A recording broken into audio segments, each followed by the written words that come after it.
Quando a gente olha para o ambiente natural, nós vemos que as espécies estão se relacionando o tempo todo. Tanto indivíduos da mesma espécie se relacionam com espécies diferentes, como as espécies com o ambiente em que elas vivem. Você vê alguns animais consumindo os outros, alguns animais consumindo plantas, algumas plantas que conseguem crescer em um determinado local e não conseguem crescer em determinados locais. Isso tudo influencia na distribuição das espécies ao longo do ambiente.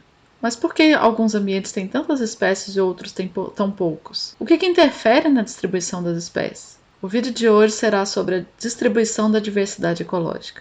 O vídeo de hoje será sobre a distribuição dessa diversidade biológica. Sou Ludmilla e hoje falaremos como a diversidade está distribuída entre todos os seres vivos. Se olharmos indivíduos da mesma espécie, o que um difere do outro? Para a conservação de espécies é fundamental que a gente saiba essa diferenciação entre um indivíduo e outro. E essa diferenciação está nos genes, né? É a diversidade genética. Para conservar espécies, é preciso que haja uma variabilidade de genes. Em uma população, é preciso que haja uma variabilidade grande de genes para que essa população resista às diferentes mudanças ambientais. É o ambiente que vai definir se uma espécie deve estar presente ou não naquele local. As espécies têm que se adaptar ao ambiente. O que faz com que a espécie permaneça ali naquele ambiente, em frequente modificação, é justamente a diversidade genética presente lá nos genes. O ambiente vai acabar selecionando aquelas espécies que estão mais adaptadas para aquele local naquele momento. Se o ambiente mudar, talvez aquela espécie que foi selecionada para uma variação do ambiente A não será a mesma que será selecionada para outra variação do ambiente. Mas nem sempre todo indivíduo que nós encontramos em elevada abundância, ou seja, quando observamos um local e vemos os insetos, e vemos que alguns insetos dentro do mesmo grupo, formigas, nós temos uma quantidade grande de um determinado tipo de formiga, uma quantidade pequena de outro tipo de formiga. Não necessariamente é a diferença genética ou a adaptação daquela formiga que fará com que ela tenha uma maior quantidade de indivíduos. Naturalmente, algumas espécies são mais raras, algumas espécies possuem uma menor quantidade de indivíduos. Por diferentes aspectos que podem ser físicos, biológicos e comportamentais, as espécies podem sim ser espécies raras. Em conservação, nós temos dois tipos de espécies raras: as espécies naturalmente raras e as espécies que estão raras devido à degradação do homem que acabou extinguindo parte desses indivíduos.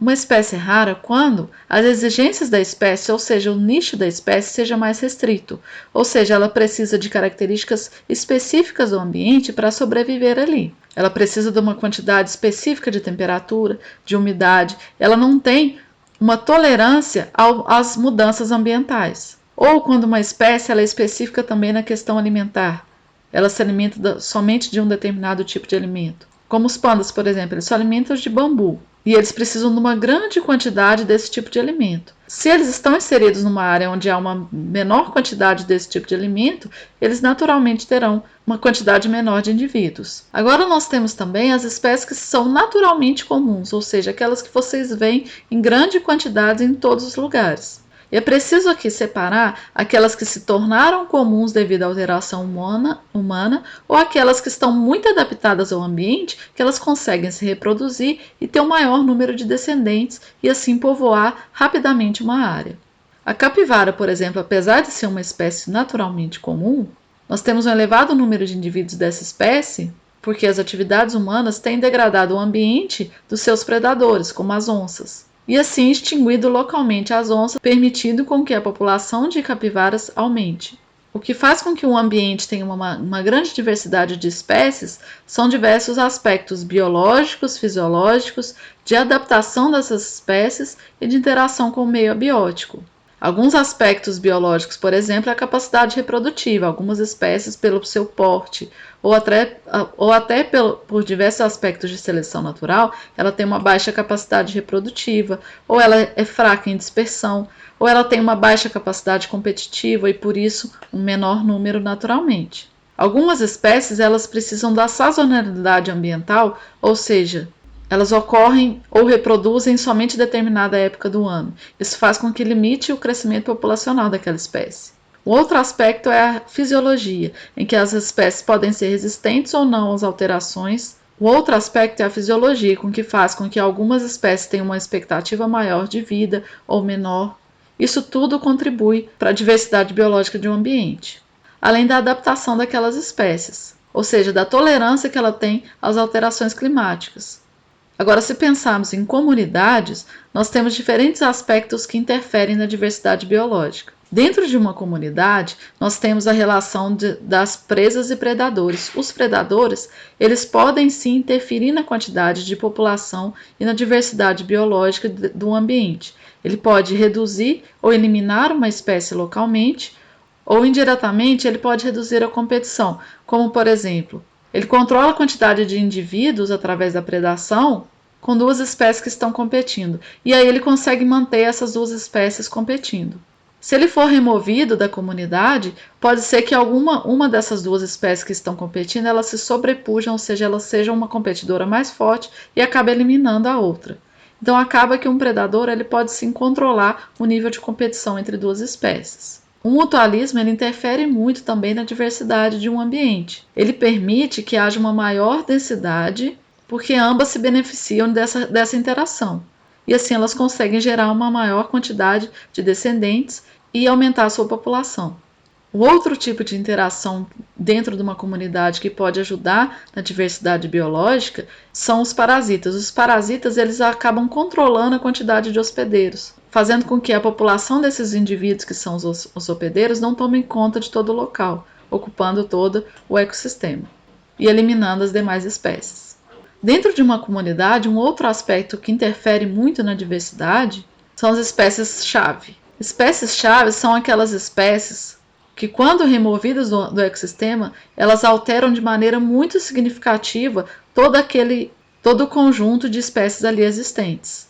Geralmente, esses indivíduos, as espécies-chave, são os topos de cadeia, os predadores.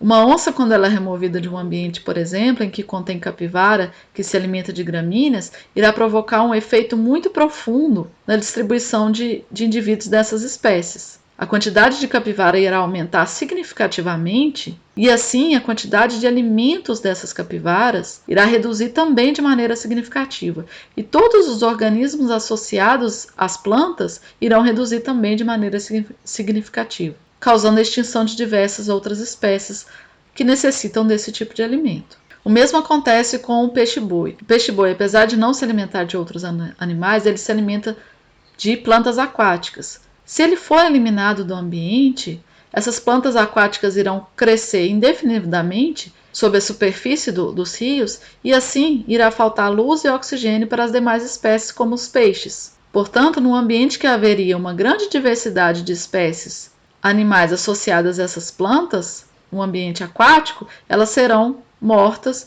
por falta de oxigênio e falta de luminosidade. Então irá haver uma redução significativa na biodiversidade. Agora, a biodiversidade dentro de um ecossistema. Se nós falamos de ecossistema, nós estamos falando da relação das espécies com o meio abiótico. Então, os recursos e condições é que vão limitar a distribuição e abundância das espécies. Ou seja, o quanto que uma espécie tolera determinado aspecto ambiental. Uma espécie, geralmente tem uma preferência sobre um intervalo de temperaturas, de 25 a 35 graus. Nesse intervalo de temperatura, ela irá reproduzir melhor, ela irá se alimentar melhor e viver melhor.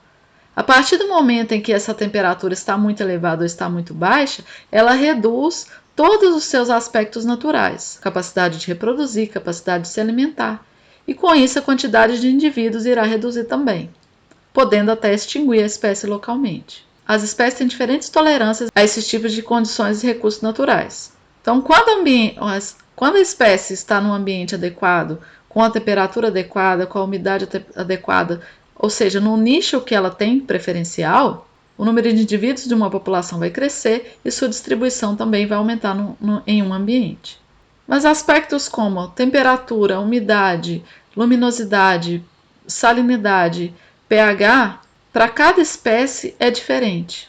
Considerando todos os aspectos relacionados à população, comunidade e ecossistema, nós temos uma distribuição não uniforme das espécies no planeta, sendo que as maiores concentrações de espécies estão em florestas tropicais, lagoas tropicais e recifes de corais. Esses três ambientes, eles possuem características abióticas e bióticas que fazem com que as espécies consigam sobreviver e aumentarem o número de indivíduos na sua população. Se nós olharmos a distribuição das espécies, nós iremos identificar alguns padrões locais de distribuição, ou seja, alguns locais que possuem maior número de espécies do que outros. A riqueza de espécies é menor em áreas mais elevadas, em topos de montanha ou topos de morro. A partir do momento em que há uma redução na elevação, nós temos um maior número de espécies. Nós temos uma maior quantidade de espécies com o aumento da radiação solar. Em ambientes frios, geralmente nós temos um menor número de espécies. E o número de espécies também aumenta em áreas onde há maior quantidade de chuvas, com maior nível de precipitação. Se nós compararmos a distribuição de espécies ao longo dos países, nós vemos que essa distribuição ela não é uniforme, como por exemplo para os mamíferos, onde nesse gráfico nós vemos que as áreas mais escuras indicam a maior quantidade de mamíferos, de espécies de mamíferos. Nessa figura, nós temos a distribuição das plantas vasculares, em que áreas em vermelho, rosa e roxo representam áreas de maior número de espécies, quando comparado às áreas em amarelo e verde claro. Nessa terceira figura está demonstrada a distribuição das espécies de peixes de água doce, em que as áreas mais escuras representam as áreas de maior concentração de espécies. Portanto, nós vimos que as espécies não estão igualmente distribuídas ao longo do globo, ao longo de todos os países, e que características locais podem interferir nessa distribuição. Mas, além disso, nós temos alguns padrões globais de distribuição das espécies. E esses padrões nós veremos no próximo vídeo.